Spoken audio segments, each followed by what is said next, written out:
আপনারা একজন বলতে পারলে আমি খুশি হব। এতদিন কুঞ্জবর্ণন শুনছেন, আমি একটা পদাবলিতে গাইলাম, দাক্ষা ডালে বসে থাকে কপত কপতি। মায়েরা বলবেন, বাবারা নয়। দাক্ষা গাছ মানে কি গাছ? জোরে বলুন। বেল গাছ নাকি? আচ্ছা বাবারা বলুন, দাক্ষা গাছ মানে কি গাছ? হ্যাঁ, এদিকে কুঞ্জবর্ণন হয় শোনে মাত্র, কিন্তু মানে জানা নাই। হ্যাঁ বাহ, একজন কিন্তু উত্তর দিয়ে দিয়েছে। কে দিয়েছে? হ্যাঁ, একজন উত্তর দিয়েছে, বাকি সবাই শুনছেন। হতেই পারে আপনি না জানতে পারেন। দাক্ষা ডালে বসে থাকে কপত কপতি। দাক্ষা গাছ মনে হচ্ছে আঙ্গুর গাছ। এখন কপত আর কপতি কীর্তন করছে, বসে বসে আনন্দ করছে। মানে কপত হচ্ছে স্বামী, কপতি হচ্ছে স্ত্রী। মায়েরা, স্বামী স্ত্রীর মধ্যে একটু প্রেমালাপ হচ্ছে, তখন হঠাৎ কপতিকে জিজ্ঞেস করছে, কপতি তোমাতে আমাদের স্বামী স্ত্রী সম্পর্ক এত প্রেম, কিন্তু মাথায় রাখবে তোমার কাছে আমার একটা প্রশ্ন আছে। বলে কি? সতী নারীর কয়টি পতি? সতী নারীর কয়টি পতি? বলো বলো ও কপতি, সতী নারীর কয়টি পতি? বলো বলো ও কপতি, সতী নারীর কয়টি পতি? মায়েরা, বাবারা বলবেন না, সতী নারী কটা পতি? দুটো। হ্যাঁ, কপতি যা বললো তাই বলেছেন, কিন্তু আমি ব্যাখ্যা করে আলাদা বোঝাবো। কপতি বলছে সতী নারী দুইটি পতি। সতী নারীর দুইটি পতি। নিজপতি আর পরমপতি, সতী নারীর দুইটি পতি। নিজপতি আর পরমপতি, সতী নারীর দুইটি পতি। আপনারা যারা সতী নারী হয়েছেন তাদের 5টা পতি। প্রশ্ন করবেন, আপনি দুটো বললেন, 5টা কি করে হলো? জেনে নিন। স্মৃতির সিঁদুর শিবের রক্ত থেকে তৈরি, একটা পতি। হাতের শাখা শঙ্খচূড়ের শরীর থেকে তৈরি, ওটা একটা পতি। হাতের নোয়া লোহাসুরের শরীর থেকে তৈরি, ওটা একটা পতি। নিজপতি একটা, পরমপতি একটা। জেনে রাখবেন মায়েরা, স্মৃতির সিঁদুর, হাতের শাখা, হাতের নোয়া, মাথায় কাপড় যার আছে, সে সোনার মালা পড়ুক আর তুলসীর মালা পড়ুক, যদি রাস্তা দিয়ে চলে যায় মাথায় কাপড় দিয়ে, পুরুষ তার চরণের দিকে তাকাবে, মুখের দিকে তাকাবে না। আর মাথায় কাপড় না নিয়ে, সিঁদুর না নিয়ে যদি রাস্তা দিয়ে চলে যান, তাহলে কি করবে? পুরুষ তোমার মুখের দিকে চাইবে, তোমার পায়ের দিকে চাইবে না। এমন কিছু কর্ম করুন, রাস্তা দিয়ে পেরিয়ে যাবেন, যেন পুরুষ আপনার পায়ের দিকে তাকায়, আপনার মুখের দিকে তাকায় না।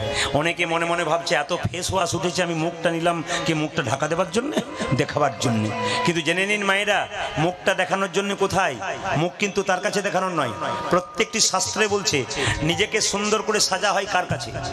অ্যাকচুয়ালি প্রকৃত নিয়ম হচ্ছে, কোন স্ত্রী যদি প্রকৃত সতী নারী হয়, স্বামীর কাছে সুন্দর করে সাজে, বাকি কোনো অন্য জায়গায় সাজে না। কিন্তু আপনারা সাজবেন না তা নয়। এখন তো দেখবেন, আপনার তো খুব ভালো, নদিয়াতে খুব ভালো, আমি চারিদিকে তাকাচ্ছি, দেখতে পাচ্ছি না, বাবারা সব দেখতে পাচ্ছেন, বাড়িতে বাড়িতে দু এক জায়গাতে। আগে দেখবেন মেয়ে দেখতে যেত, তখন বলতো, দেখি মা তোমার চুলটা খুলে দেখাও তো। মানে কি? একবারে পিঠ পর্যন্ত চুল আছে কিনা, তাহলে লক্ষ্মী স্বরূপিনী।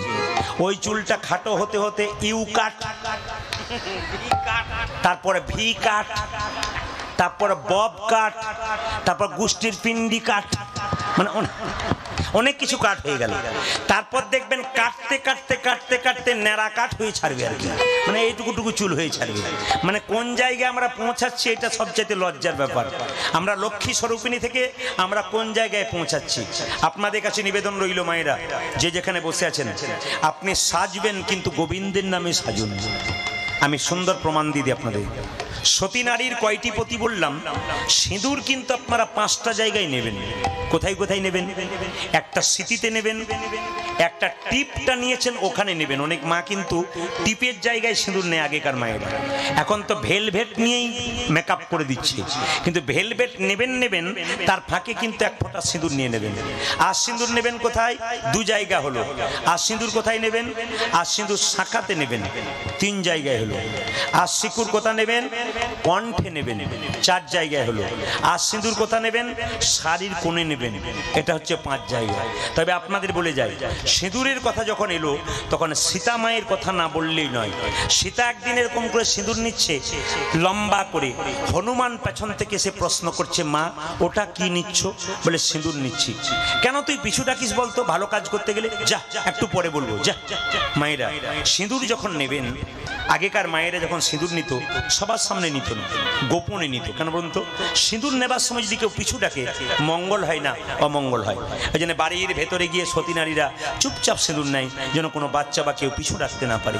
হনুমান তুই বারবার যা যা যা, আমি তোকে একটু পরে বলবো। যখনই স্মৃতিতে সিঁদুর নিচ্ছে, কিছুক্ষণ পরে হনুমান এসে বলছে, মা স্মৃতিতে সিঁদুর নিচ্ছ কেন? আচ্ছা মায়েরা এতজন সিঁদুর নেন, আপনার একজন হাত তুলে বলুন তো স্মৃতিতে সিঁদুর না হয় কেন?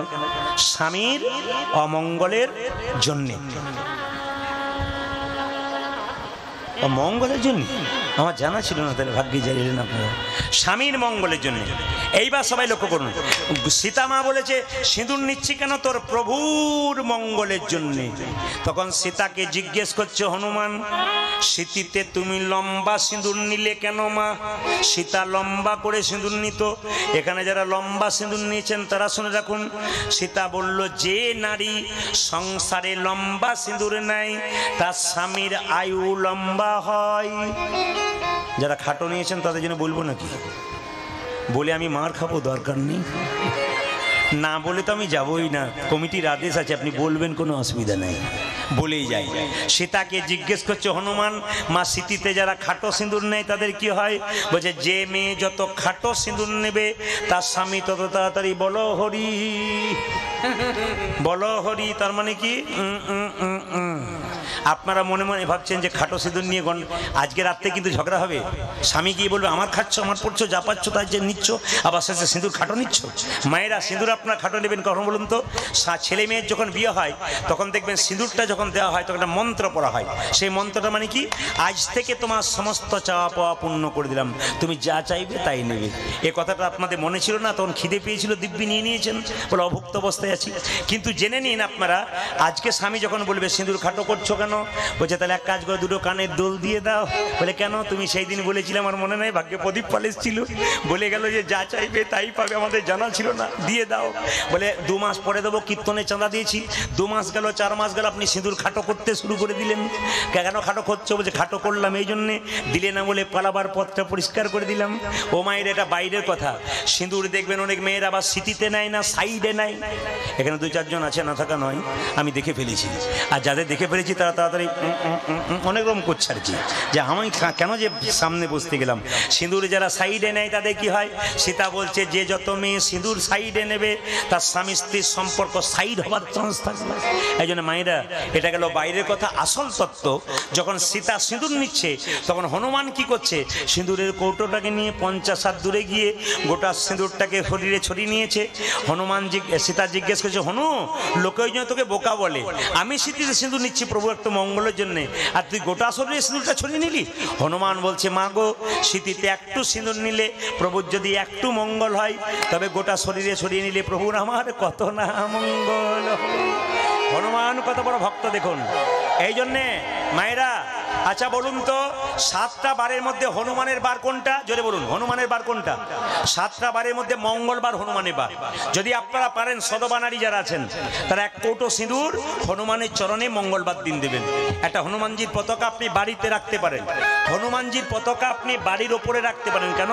কুরুক্ষেত্রের যুদ্ধে দেখবেন ও রথের ওপরে হনুমানজির পতাকা ছিল। কেন? কুরুক্ষেত্রের যুদ্ধে হনুমানজির পতাকা ছিল, হনুমান সমর্থন করেছিল। সংসার নামক কুরুক্ষেত্রের যুদ্ধে আপনি একেবারে ছাদের উপরে একটা হনুমানজির পতাকা দিতে পারেন। আপনার সংসার কুরুক্ষেত্রের যুদ্ধে জয়লাভ করতে গেলে হনুমানকে আপনাদের দরকার। এই জন্য রামনবমীর দিনে এই গানটা কিন্তু গাওয়া হয়। আমি 2 লাইন গাইবো, আপনার একটু হাততালি দেবেন। এটা আমি ঝাড়খণ্ডে প্রতি বছর যাই রামনবমীর সময়। ওখানকার মেয়েরা কি করে? প্রায় শত শত মেয়েরা লাল পেরে সাদা শাড়ি পরে একটা করে হনুমানজির পতাকা আর সিঁদুরের কৌটোক নিয়ে হনুমানের মন্দিরে গিয়ে এই গানটা গাইতে গাইতে যায়। আপনার হাত তুলুন একসঙ্গে, প্রেম সে তালে তালে, একসঙ্গে তালে তালি, বাহ, ফুলধ্বনি।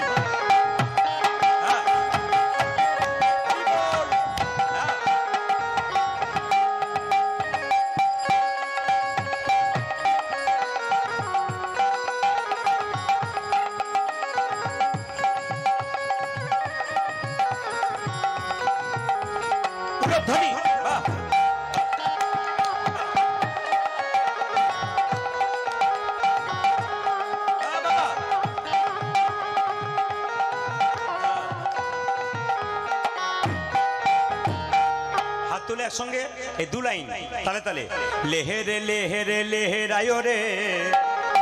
যারা ঝাড়খণ্ডে বাস করেন, যারা আত্মীয় আছে, দেখবেন ওখানকার মেয়েরা কিন্তু খুব এই গানটা গায়। আমি রামনবমীর সময় প্রতি বছর ঝাড়খণ্ডেই যাই, অন্য জায়গায় যাই না। তো ঝাড়খণ্ডে দেখি মেয়েরা, শত শত মেয়েরা পুকুর থেকে জল আনে, মন্দিরে দেয়, তারপর একটা লাল পতাকা নেয়, তারপরে একটা হনুমানজির সিঁদুর নেয়, হনুমানের মন্দিরে গিয়ে সবাই ঘুরে ঘুরে নাচে আর এই গানটা গায়। সেদিন কিন্তু রামনবমীর দিনে এই গানটা গাওয়া দরকার আছে। সবাই মিলে হাত তুলে একটু গাইবেন হনুমানের কাছে, লেহেরে লেহেরে লেহেরায় রে ঝান্ডা বজরং বলি।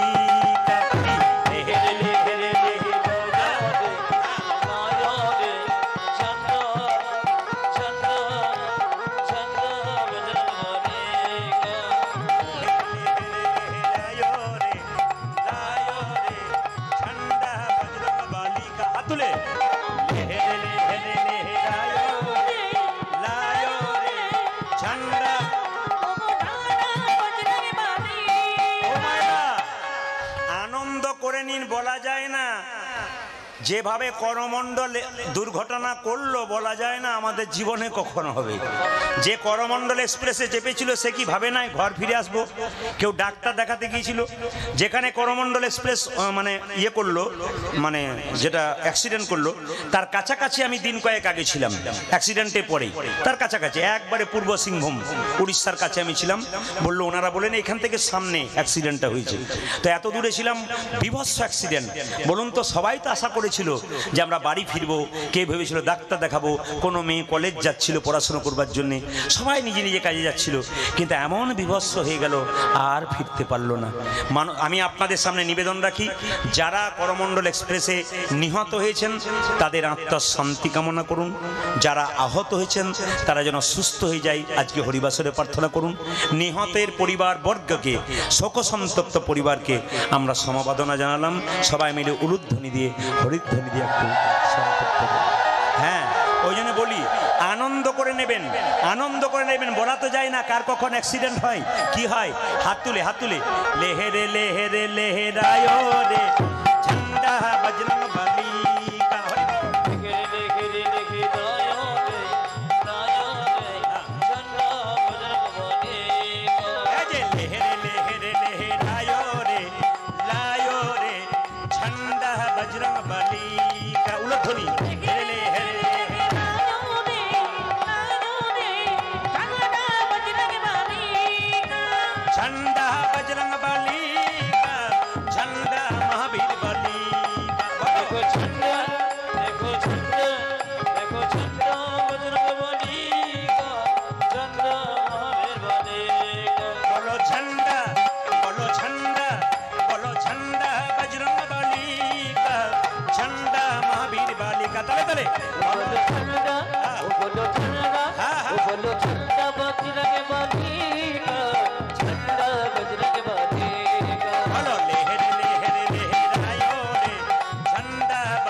श्री रामचंद्र भगवान की जोरे जय देवें, खूब जोरे जय देवें। बोलिए श्री रामचंद्र भगवान की।